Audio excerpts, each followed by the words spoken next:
कल्याण ग्रामीणमधील द्वारलीपाडा परिसरात गुरुचरणासाठी जागा आरक्षित आहे। या जागेवर भूमाफियांनी अतिक्रमण केले आहे।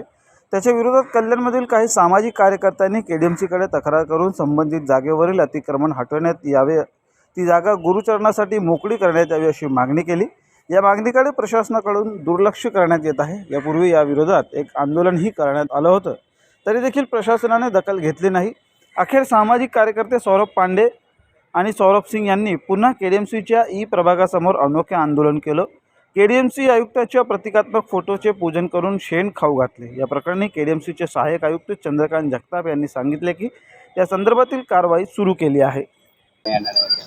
पिछले 4 महीने से केडीएमसी से फॉलोअप लिया जा रहा है। द्वारलीपाड़ा में एक आरक्षित भूखंड है जो गुरचरण के लिए आरक्षित है, यानी पशुओं के लिए आरक्षित है। वो जगह पर केडीएमसी कमिश्नर से मिली भगत कर और असिस्टेंट कमिश्नर जगताप साहब से मिली भगत कर कुछ बिल्डरों ने वहाँ पर अवैध चौल का निर्माण किया है, जिससे कल्याण ईस्ट का पूरा माहौल ख़राब किया जा रहा है।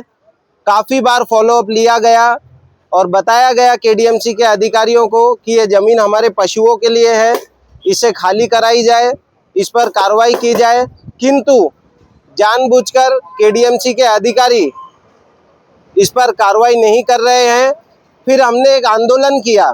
हम हमारी भैंस देवी को यहाँ पर लेके आए थे, तो हमने सोचा कि केडीएमसी उस पर जाग जाएगी और पशुओं के हित में वो जगह फिर से उनको खाली कराकर दी जाएगी।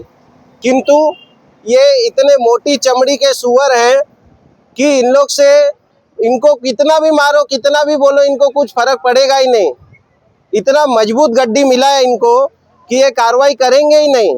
इसलिए आज हमारा ये गोबर खिलाओ आंदोलन है। आगे आप देखेंगे हमारा आंदोलन।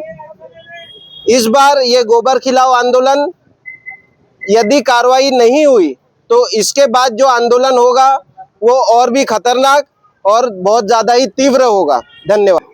सौरभ सिंग यांच्या जी तक्रार प्राप्त झालेली आहे, द्वारली वसार गावामध्ये कुठे गुरुचरण जागेवर बांधकाम झाल्यावर त्यांनी तक्रार दिलेली आहे। त्या तक्रारीच्या अनुषंगाने आम्हाला जेवढी माहिती झाली त्या बांधकाम धारकाला आम्ही पहिली कागदपत्र सादर करण्याची नोटीस दिलेली आहे। त्यानंतर दुसरी नोटीस अनाधिकृत बांधकामचे कागदपत्र तपासून बांधकाम अनाधिकृत असल्याचा अनाधिकृत डिक्लेअर करून त्याच्यावर पुढील कारवाई केली जाणार आहे।